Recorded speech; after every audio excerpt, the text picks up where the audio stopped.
5, 4, 3, 2, 1. Motores encendidos. Listo el despegue. El programa aéreo está dentro del horario. El vehículo espacial responde bien. El vuelo es tranquilo. Solo hay pequeñas turbulencias.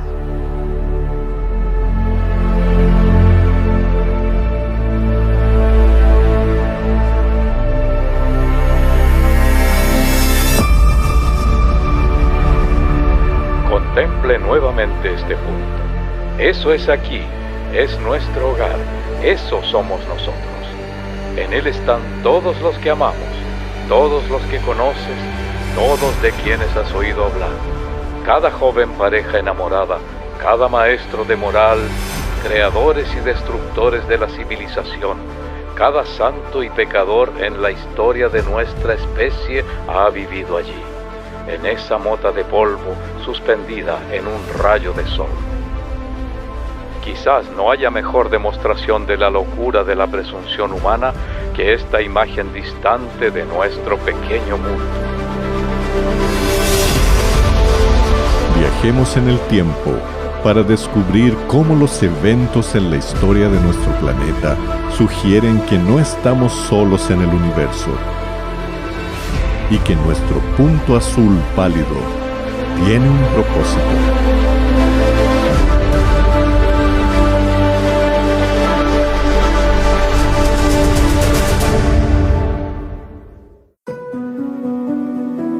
Hace miles de años, en un área ahora conocida como la cuna de la civilización, un ambicioso rey tuvo una experiencia que moldearía el mundo en el futuro. Babilonia fue la ciudad más grande de la tierra y su legado sigue vivo. Al pasar por su imponente puerta de Ishtar, los viajeros encuentran una ciudad repleta de vida y llena de oro y riquezas. Esta joya de la antigüedad era la envidia del mundo. Cualquier visitante de Babilonia, en el apogeo de su poder, quedaría absolutamente asombrado por el espectáculo de su arquitectura y por el hecho de que allí, reunidos en la ciudad, había personas de todo el mundo. Era una verdadera metrópoli. Babilonia se proclamó a sí misma como la primera ciudad del mundo, la primera ciudad que los dioses habían creado. Y esta presunción reflejó el hecho de que en verdad era una metrópoli de un orden y escala que el mundo jamás había visto. Una noche, el rey Nabucodonosor de Babilonia fue despertado por un sueño inusual. Un joven esclavo hebreo de nombre Daniel fue llamado para interpretar el sueño. Daniel, como muchas personas en el mundo antiguo, creía que los sueños eran significativos y que Dios se comunicaba o los dioses se comunicaban a través de los sueños. Y Daniel creía que su Dios, el Dios de los hebreos, sabía el significado y la interpretación de este sueño. En su sueño, el rey vio una estatua gigante hecha de oro, plata, bronce y hierro, con los pies de hierro mezclados con barro. Daniel reveló que cada metal representaba un poderoso imperio que comenzaba con Babilonia como la cabeza de oro, y predijo con precisión el surgimiento y la caída de los imperios.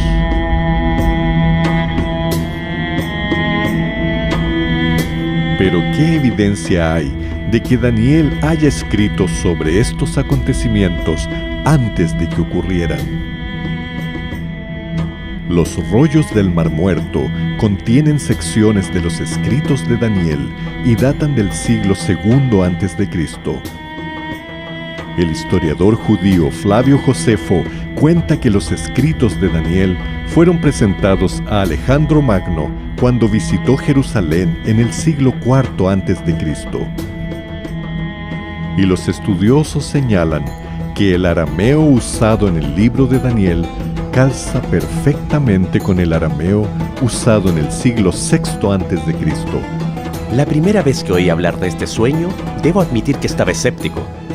Me refiero a que es difícil creer que más de 2000 años de historia humana fueron relatadas de antemano en un sueño de 150 palabras. Y me enfrenté a la idea de que o bien estamos lidiando con algo que podría ser un engaño, una mentira, o hay algo sobrenatural que está en juego. Daniel había predicho que un imperio representado por el pecho y los brazos de plata se alzaría para conquistar Babilonia. En el apogeo del dominio babilónico, Daniel predijo que se levantaría un reino inferior.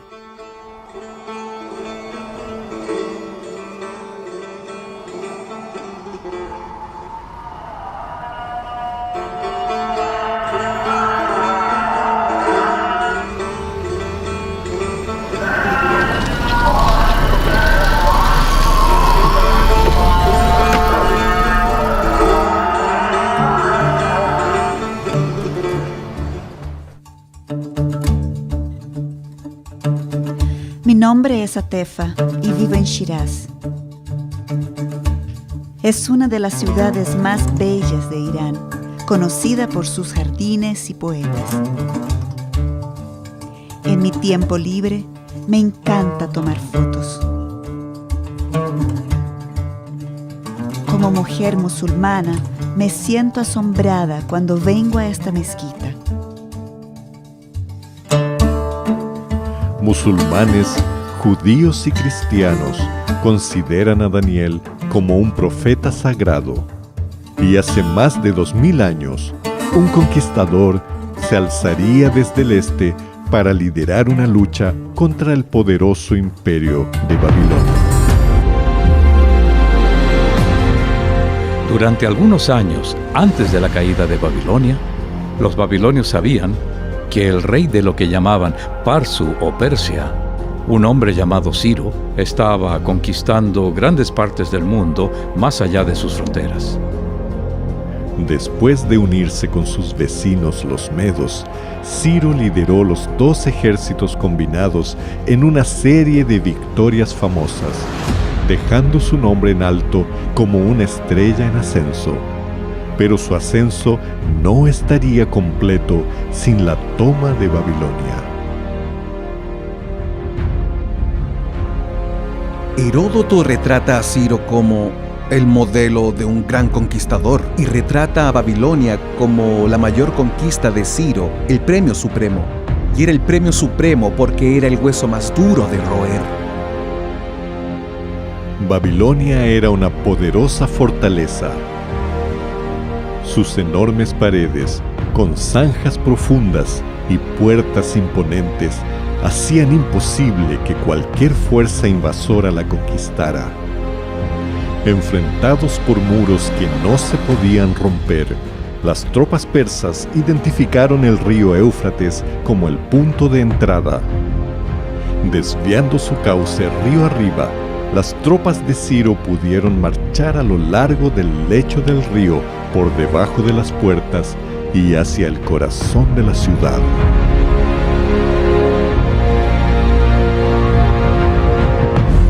Los muros de Babilonia parecían infranqueables para cualquier fuerza invasora. Sin embargo, en uno de los grandes misterios de la historia, la gran ciudad de Babilonia cayó en una sola noche en manos de Ciro. Y solo una vez que Ciro tomó Babilonia, el rey de Persia pudo llamarse a sí mismo el rey del mundo. La conquista de Ciro sentó las bases del imperio medo-persa. Su gran conjunto de palacios todavía se pueden ver en la actualidad. Cuando camino por las ruinas de estas antiguas ciudades, siento una fuerte conexión con el pasado. Siento que el legado y los mensajes del pasado siguen vivos hoy.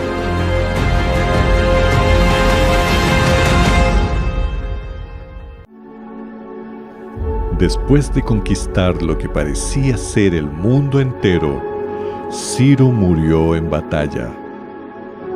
Su tumba es un testimonio permanente de su legado. Hoy Ciro todavía es reconocido como uno de los más grandes héroes de nuestro país.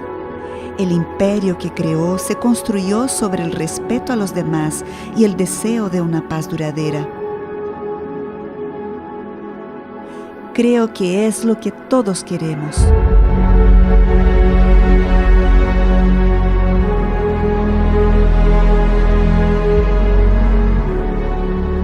Cuando los reyes persas morían, sus cuerpos eran enterrados aquí. Estas tumbas construidas en altura eran un símbolo apropiado de su dominio y fuerza.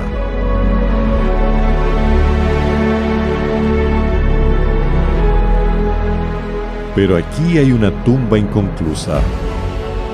El último de los reyes persas estaba recién ascendiendo al trono cuando se encontró cara a cara con un agente de la profecía de Daniel.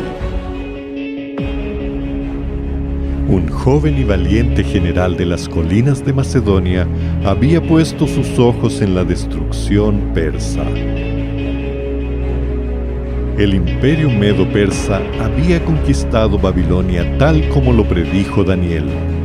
Pero la siguiente predicción de Daniel se refiere al surgimiento de un tercer imperio, uno de bronce, que gobernaría sobre toda la tierra.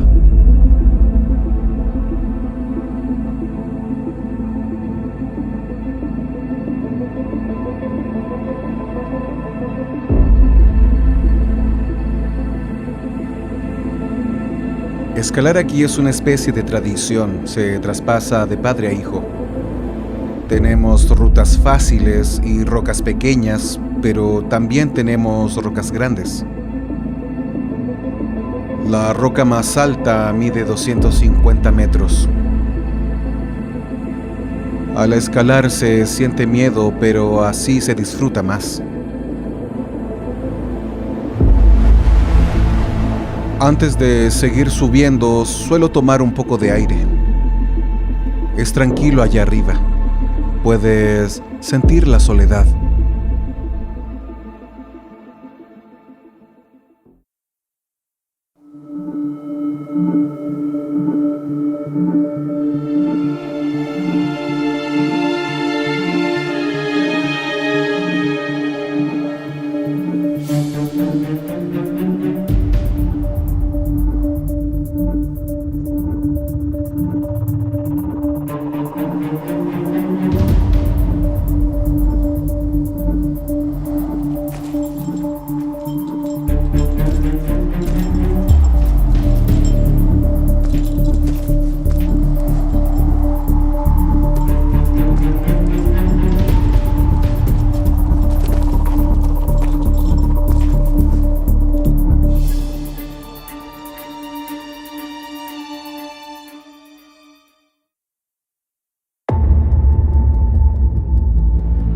Hoy los monasterios adornan las cumbres de estos acantilados.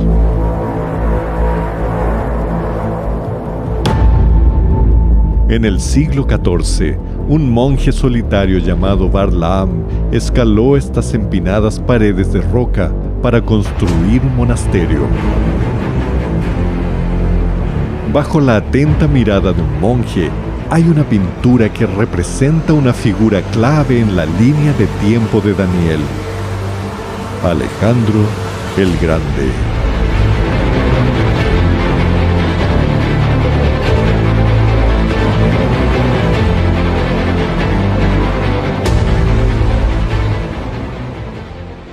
Alejandro nació en el pequeño estado de Macedonia. Al convertirse en rey a la edad de 20 años, propuso lo impensable: invadir al poderoso imperio persa. Las primeras victorias llenaron a Alejandro de confianza, pero sería la llanura polvorienta de Gaugamela donde Alejandro lo arriesgaría todo.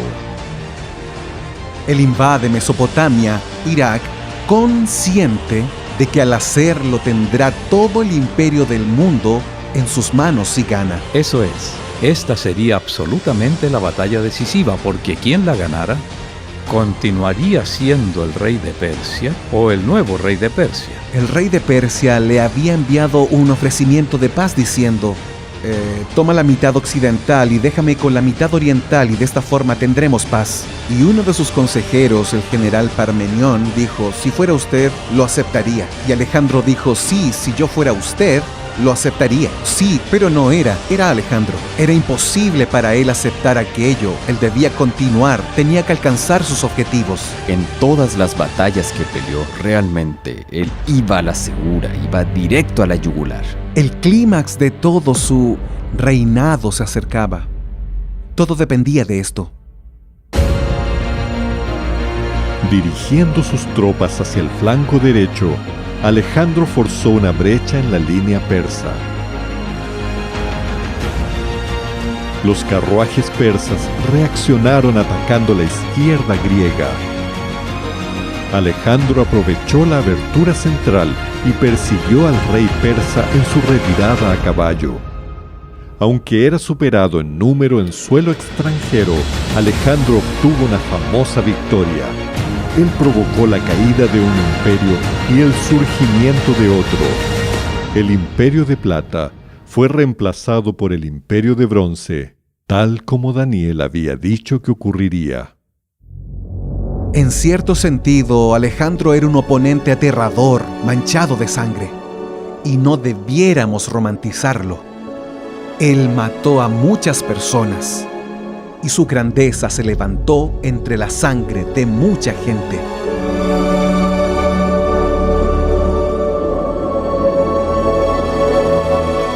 Alejandro se establecería en Babilonia, en el antiguo palacio del rey Nabucodonosor. Pero al reflexionar sobre sus conquistas, lloró porque no había más tierra para conquistar. Alejandro estaba literalmente haciendo historia. Él marca la transición de una era a otra. Sin la genialidad de Alejandro y sin la revolución militar que inició su padre Felipe, es perfectamente posible imaginar un mundo en el que el imperio persa continuaría. En muchos sentidos, diría yo tal vez, así como alguien más ha dicho antes que yo, que Alejandro Magno fue su propia mayor creación. Su imperio griego había conquistado el mundo entonces conocido con asombrosa velocidad. Un hombre había cumplido la profecía de Daniel. Daniel predijo que un cuarto imperio se alzaría con poder global. Entonces habrá un cuarto reino, uno fuerte como el hierro, y como el hierro todo lo desmenuza y pulveriza, así desmenuzará y pulverizará a todos los demás. Ubicada en el corazón del mar Mediterráneo, es una ciudad que pasó de la oscuridad a convertirse en el centro de un imperio global. Roma, Caput Mundi, capital del mundo.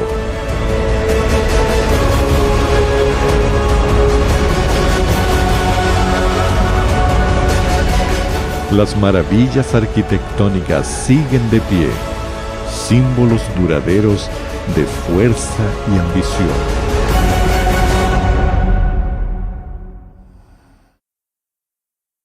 Durante más de 20 años, Adriano Moravito ha estudiado los cimientos del Imperio Romano profundamente escondidos bajo tierra.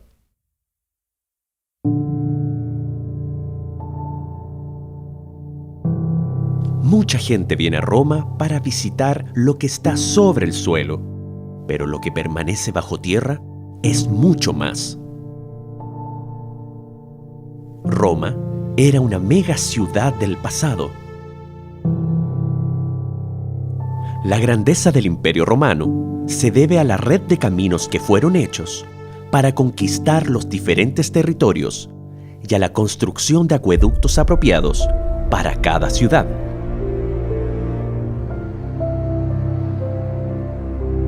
Se construyeron acueductos que permitieron que la ciudad creciera.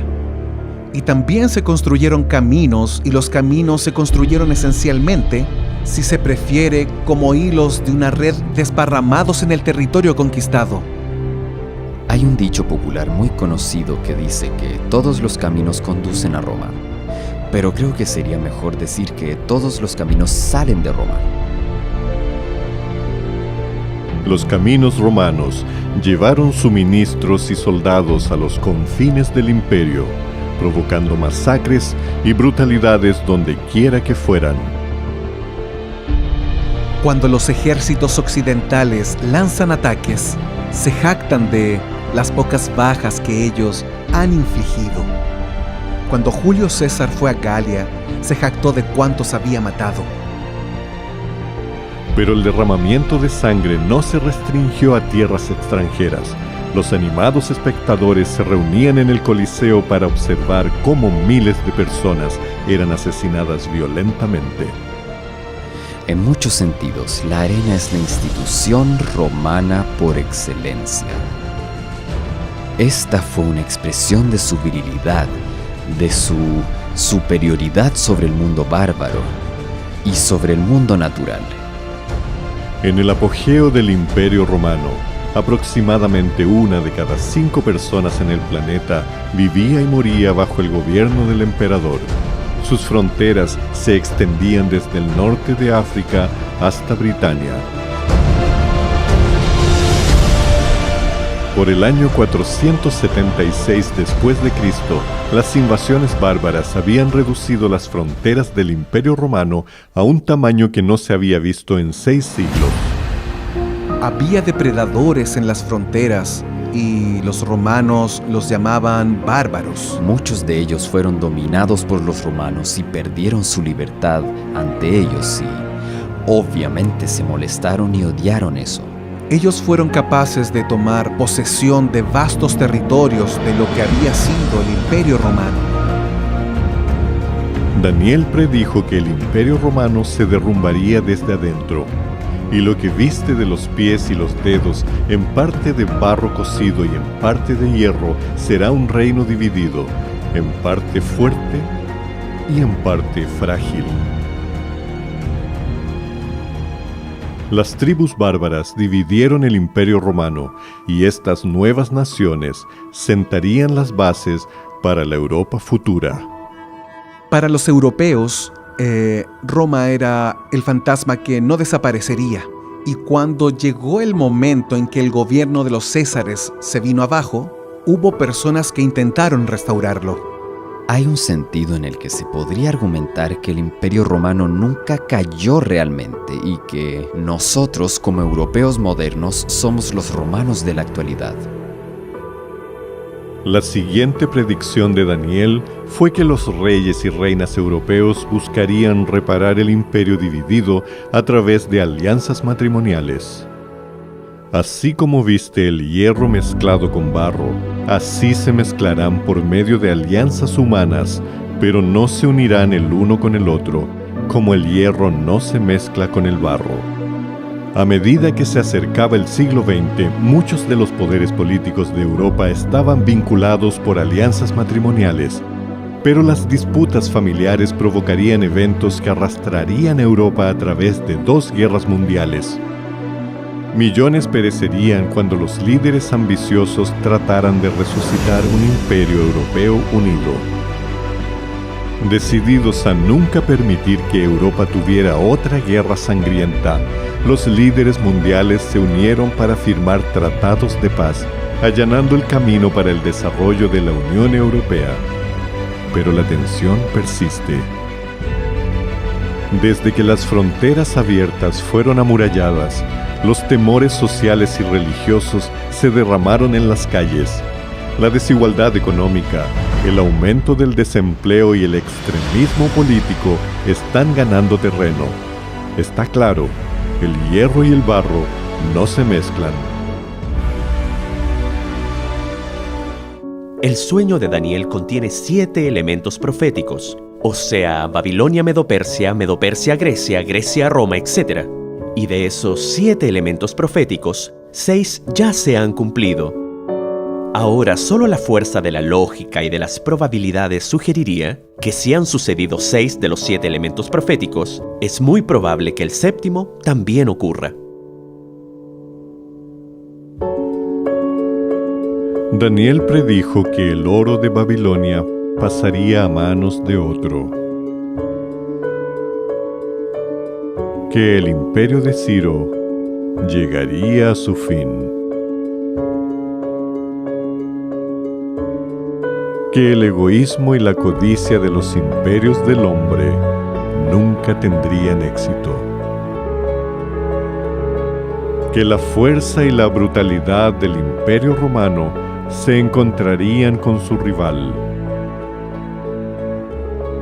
Que sus fronteras se fragmentarían, que serían divididos desde adentro, y que los esfuerzos por unirse contra la palabra de Dios fracasarían continuamente. El elemento profético final es una piedra cortada, no con manos. Esa es la forma en que Daniel habla de una intervención sobrenatural que golpearía la imagen en los pies de hierro y barro. Esto significaría el fin de todos los reinos terrenales y que Dios establecería finalmente su propio reino eterno. Hoy nuestro pálido punto azul se sitúa al final de la línea de tiempo de Daniel. Él predijo que durante el tiempo de la Europa moderna, Dios volvería a la tierra para establecer su reino eterno.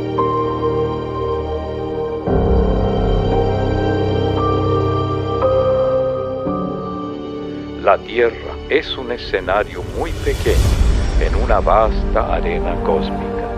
Piensa en los ríos de sangre derramados por todos esos generales y emperadores para que en gloria y triunfo pudiesen convertirse en maestros momentáneos de una fracción de este punto. La profecía de Daniel une las esperanzas de la humanidad y revela a un Dios que se ha convertido en parte de nuestro mundo. Las últimas palabras de Daniel al rey fueron que el sueño era cierto y que su interpretación era segura. Nuestras vidas a menudo se caracterizan por cosas que no son ciertas ni son seguras. Enfrentamos el futuro con ansiedad y confusión, pero toda esta narrativa sugiere fuertemente que la historia humana y nuestra propia historia personal van en una dirección, que de hecho hay un propósito, una esperanza e incluso un destino. Millones se preguntan si hay un Dios ahí afuera observando cómo nuestra tierra gira hacia un futuro sin sentido, pero en ningún lugar la realidad de Dios es más evidente que en los escritos de Daniel. Su extraordinaria revelación de la historia de los imperios mundiales desafía la razón y el azar. Ellos narran la mano de Dios guiando la historia de nuestro mundo y del próximo reino que vendrá.